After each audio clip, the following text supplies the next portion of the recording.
The time machine. The time machine has always existed.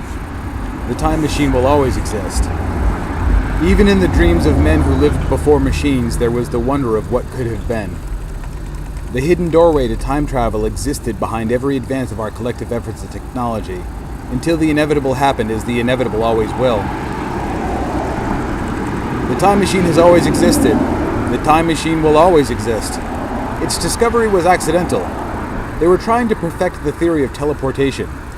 In underground research facilities that never see the light of day or get the attention that they deserve but do not seek, experiments are conducted that would strain your faith in what you think you know about the world you live in. Have you ever heard of a government program called the Defense Advanced Research Projects Agency? Probably not. Most people haven't. It doesn't matter. They do what they do regardless.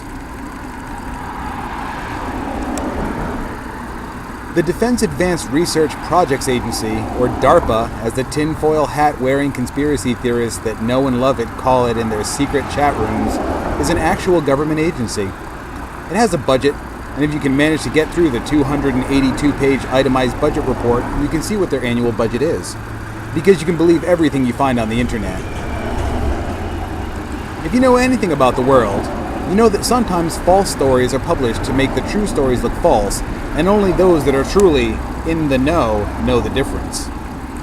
Sometimes they manage to make it off of the compounds and onto some conspiracy podcast, but it's tough to believe what you hear unless you've had some time to ease your way into it. Maybe you watch a show on the History Channel about ancient aliens and you see a clip of Michael Sarian or David Icke and decide to do a little more research the next time you're bored and have internet access. Most of what they say is interesting in the way that a lot of conspiracy theories are interesting. The world is run by shape-shifting, blood-drinking alien lizards? Sure, why not? As long as they don't try to take off with all of our water and they keep the trains running on time, then it's fine by me. But if you listen to enough stories, some of it starts to make sense. And you heed their constant urgings to do your own research. And you do. And you discover other sources like Tex Mars and Jordan Maxwell and William Cooper that have done their homework and provide you with their sources if you have the time and effort to research them. And less of what these people have to say seems like the ravings of a schizophrenic that went off of their meds and wandered away from their keeper. Certain phrases and project names recur. Project names like Rex 84 and Project Paperclip and MK Ultra. Maybe you hear about a shadowy organization that rules the world and you do research, or at least what passes for research in the age of the internet, about the Freemasons and the Skull and Bones and the Illuminati and the New World Order, the Council on Foreign Relations and the Bilderberg Group, which meets in secret and supposedly selects the next world leaders and plots the future history of the world before it happens. Maybe you even try to tell your friends about this amazing revelation that you've discovered about how the game is actually rigged and only fools play by the rules and there isn't anything behind our currency and hasn't been for years, that the money that everyone spends most of their life pursuing is just worthless paper. That maybe, just maybe, we never put a man on the moon. The further down the rabbit hole you go, the more superficial the smiles of your friends become. When someone that doesn't know you well mentions something in casual conversation in mixed company, maybe a look was shot, quick and intended to be subtle, a half a smirk or a roll of the eyes. When anyone mentions politics, you say that the president was selected, not elected, and that the popular vote in democracy itself is a sham. And do they know anything about the Electoral College? The topic of conversation is awkwardly, forcibly changed to sports, weather, or the latest events that happen to fictional characters on a popular television show, just like changing the channel. That's when you realize that the knowledge that you work so hard to find is now yours to bear alone. Even if we never put a man on the moon, you still have to wake up in the morning and empty your bladder and brush your teeth, unless you want your teeth to rot away. Never mind the fluoride in the water supply. The chemtrails crisscrossed across the twilight sky. Forget about MK Ultra and Ewan Cameron. Having that information at the ready isn't going to make sitting through your scheduled shift at your job any easier. The last thing your friends want to be lectured on is why the days of the week are named after Norse gods. That Jesus was a solar deity and comes from a long line of magic sun gods that people worship, because it's easier than having to accept that the universe is really so vast and meaningless, that the existence of any single organism is so brief and inconsequential in comparison to all of time and space as we know it, that it might as well have never happened, and that one day, maybe tomorrow, and maybe a million years from now, the sun will either implode or explode or burn out and collapse in on itself, and every record, tape, CD, MP3, and whatever the next incarnation of music technology is, it won't matter if you bought another copy of Pink Floyd's The Wall that you can upload directly into your brain's audio center, because unless you're listening to it in a colony in another solar system, everything will just be circling around whatever the sun decides to turn into, on either a cold dead ice ball or a burned out ball of charcoal. But that won't matter, because by then everyone they know and love will probably be long dead, gone and forgotten, and nothing really matters no matter how hard you try. No, that's not the kind of thing that everyone's wired to handle. So you dial it back. You realize after you spend a summer not so secretly not being invited to anyone's cookouts that maybe a lot of the stuff that you're carrying around in your head isn't really ready for prime time. You put your pants on one leg at a time like everyone else and try to live for today. The time machine has always existed. The time machine will always exist. At first the goal was teleportation, to move things from one place to another. It sounds easy when you phrase it simply. First the thing is here, and now it is elsewhere. 1,000 years ago, if you had said that humans would fly across the sky in metal machines that weighed as much as 1,000 men, they would put you wherever they put the people too mad to mingle with other people. Who was it that said today's science fiction is tomorrow's science fact? Even in our time, advances in technology have brought us wonders that only years ago we thought we wouldn't see in our lifetimes, and we take it all for granted.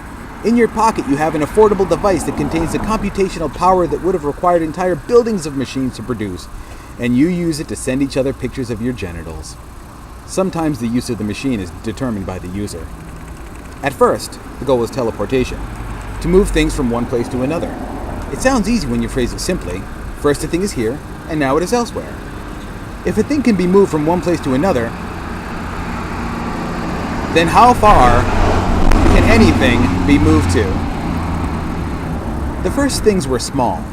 Ball bearings and marbles, forks and spoons. When the things were made to disappear, they disappeared, but no one knew to where. Making things disappear was the easy part. Making them reappear where they were expected to was the difficult part. The scientists sworn to secrecy under penalty of death or worse were thrilled to be on the cutting edge of this new technology. One night, after many drinks had been drunk while idly drawing on a dry erase board with colored markers, someone figured out that the problem wasn't only space but time. Around the sun we go, the moon goes round the earth. We do not die of death, we die of vertigo.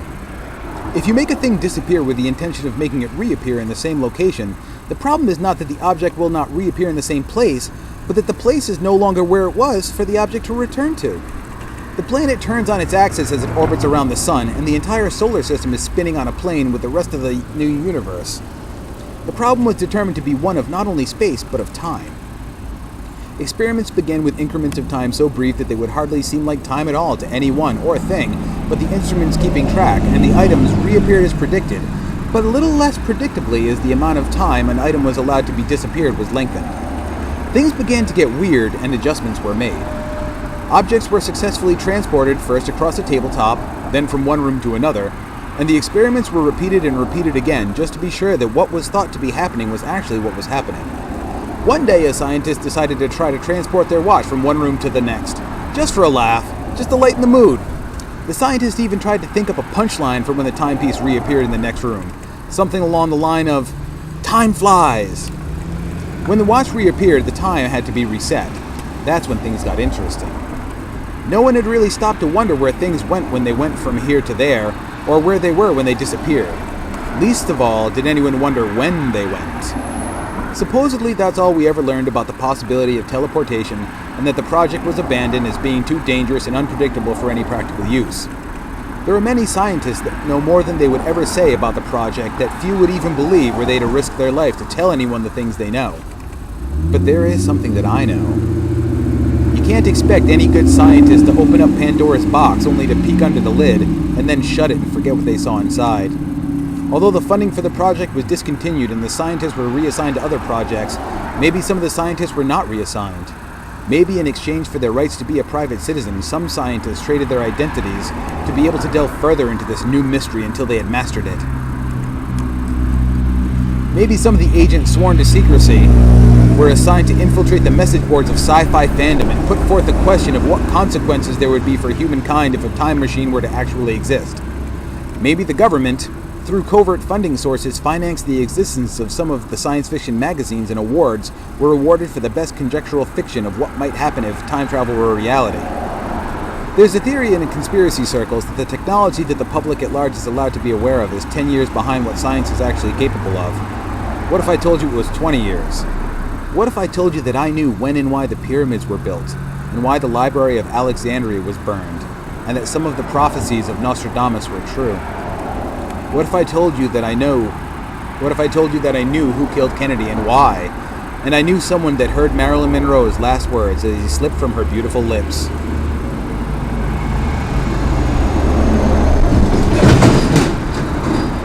Would you believe me if I told you? Would anyone? It doesn't matter anymore. It never did. It never will. I won't tell you who I am. Who I am doesn't matter anymore. What matters is what I know. I have seen the time machine. I have heard it humming, and I have seen it make things disappear elsewhere, else when. Sometimes these things reappear where and when you expect them to, and sometimes they don't. Sometimes smaller things and other things not so small.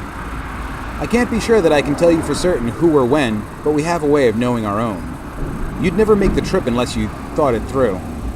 To disappear from here and now and reappear elsewhere, to disappear from here and now and reappear elsewhere, else when, is more than most people could ever hope to wrap their mind around. For some it is a dream, for some it is a nightmare.